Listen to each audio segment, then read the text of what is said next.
Bienvenue les gens. J'en profite parce qu'on est au tout début de l'automne et qu'il fait encore beau pour vous parler de quelque chose qui va beaucoup vous servir pendant l'hiver. Cette chose-là s'appelle le carnet de pensée. Je l'ai appelé comme ça parce que je trouve que c'est vraiment très différent d'un journal. Mais vous pouvez aussi l'appeler journal. J'ai des potes qui font un carnet de pensée et qui s'appellent ça journal intime, ça marche aussi. Le but c'est de l'utiliser comme un carnet de pensée. Personnellement, moi mon carnet de pensée, j'en ai commencé un quand j'allais aller en études supérieures.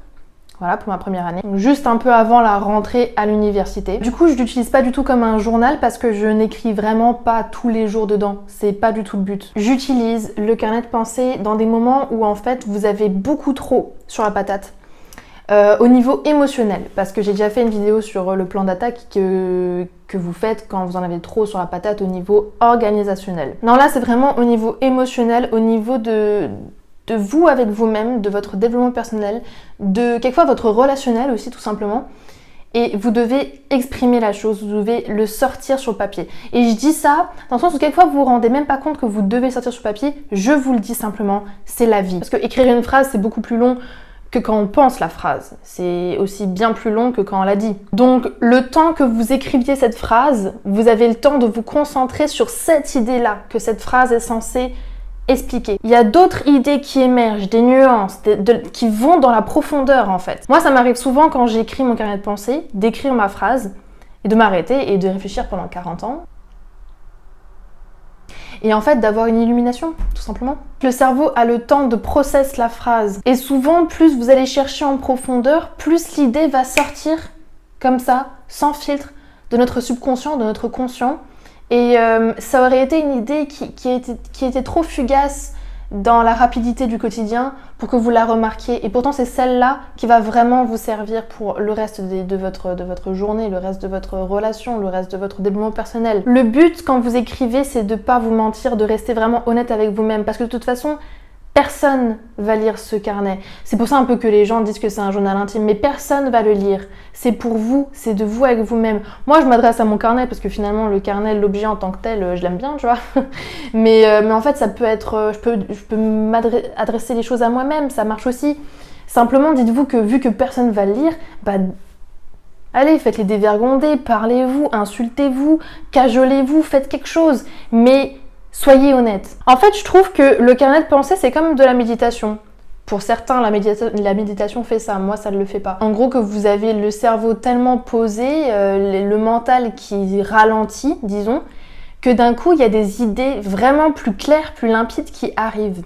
Après, le but, ensuite, c'est d'écrire ces idées qui en amènent d'autres et tout ça. Vous créez des vraies théories sur vous-même. Moi, tout ce que je peux vous dire, c'est qu'à chaque fois que je termine d'écrire dans mon carnet de pensée, je me sens mieux, je me sens plus au clair avec moi-même, je me dis ok c'est bon maintenant, je peux aller continuer ma vie parce que maintenant c'est clair. Parce que le plus souvent, voilà, je viens en étant complètement dans le brouillard, en étant perdue émotionnellement, en me disant ok cette personne-là, mais qu'est-ce que je fais avec elle, ce genre de questionnement-là que je pense que vous avez tous. Bonjour moucheron, comment ça va? J'ai que des amis moucherons en fait dans cet appartement, c'est très glamour, mais il y en a trop. Du coup mieux vaut les apprécier que les tuer parce qu'on respecte la nature. Anyway. Dans la logique, en fait, un carnet de pensée, vous ne pouvez pas l'utiliser tous les jours. Vous n'êtes pas dans le brouillard tous les jours. Vous vous ferez chier à écrire tous les jours. Vous n'avez pas le temps d'écrire tous les jours. Donc, n'écrivez pas tous les jours. Simplement, au moment où vous êtes vraiment mal, au moment où vous pleurez tout seul, vous ne savez pas pourquoi, au moment où vous êtes dans le brouillard, où vous dites « Ok, mais qu'est-ce que c'est the next step dans ma stratégie ?» relationnelle, si vous voulez, aussi, stratégie de développement personnel. Quand vous êtes vraiment dans le brouillard, que vous ne savez pas ce que vous devez faire, eh bien, prenez votre carnet, ou alors prévoyez de prendre votre carnet à un moment donné dans votre semaine, parce que ça commence à urger. Moi, je sais qu'il faut que je fasse ça, il faut que je me l'organise, il faut que je me note, ok, jeudi, après-midi, il n'y a rien, hop, la carnet de pensée. Et c'est pas parce qu'il faut que je le fasse une fois par semaine, c'est juste parce que je sais que ça fait un bon bout de temps que je dois écrire. Et je sais aussi que moi, quand j'écris, du coup, c'est un moment privilégié pour moi. Donc, je me donne, voilà, 4 heures. Et même si c'est beaucoup trop, 4 heures, moi, en 3 heures, c'est bon, 2 heures, même pas. Juste prenez ce temps pour vous. À force d'écrire dans un carnet de pensée, depuis toutes ces années, j'ai développé une sorte de mode d'emploi, de stratégie, de développement d'écriture qui vous permet vraiment d'y voir plus clair. Peu importe quelle situation difficile vous traversez, n'importe quel problème peut être écrit dans votre carnet de pensée en 3 phases. Celle que du coup j'ai développée. J'ai appelé ces 3 phases les 3 R. Je devrais le breveter parce que ça sort de mon cerveau en fait et c'est plutôt pas mal. Les 3 R, c'est récit, réflexion, résolution. Le récit, c'est qu'est-ce qui m'arrive dans les faits et qu'est-ce que j'ai ressenti en les vivant. Le deuxième point, la réflexion, c'est qu'est-ce que je veux ou ne veux pas dans le futur. Quelles sont mes valeurs qui ont été ou sont mises à l'épreuve là, avec ces faits-là. Qu'est-ce que j'aurais pu mieux faire? Ça, c'est la réflexion. Et la résolution, c'est qu'est-ce que je décide de faire. Et ça, les amis, c'est ce qui vous fera vraiment du bien. Qu'est-ce que je décide de faire? Parce que vous avez dit juste avant, qu'est-ce que j'aurais pu mieux faire? Eh bien, après, c'est logique. C'est la continuité logique. Je n'en dirai pas plus, du coup, pour le carnet de pensée. J'espère que vous comprenez un peu la particularité de ce support-là. C'est pas comme la méditation, où vous avez des révélations comme ça. C'est pas comme le dessin, qui est une forme, pour moi, de méditation, où vous avez un... Bon, je connais des personnes qui, quand ils ont un gros moment émotionnel, vraiment une grosse pensée en tête, un ressenti qu'ils n'arrivent pas à traduire en mots et tout ça, ça passe mieux par le dessin, certes.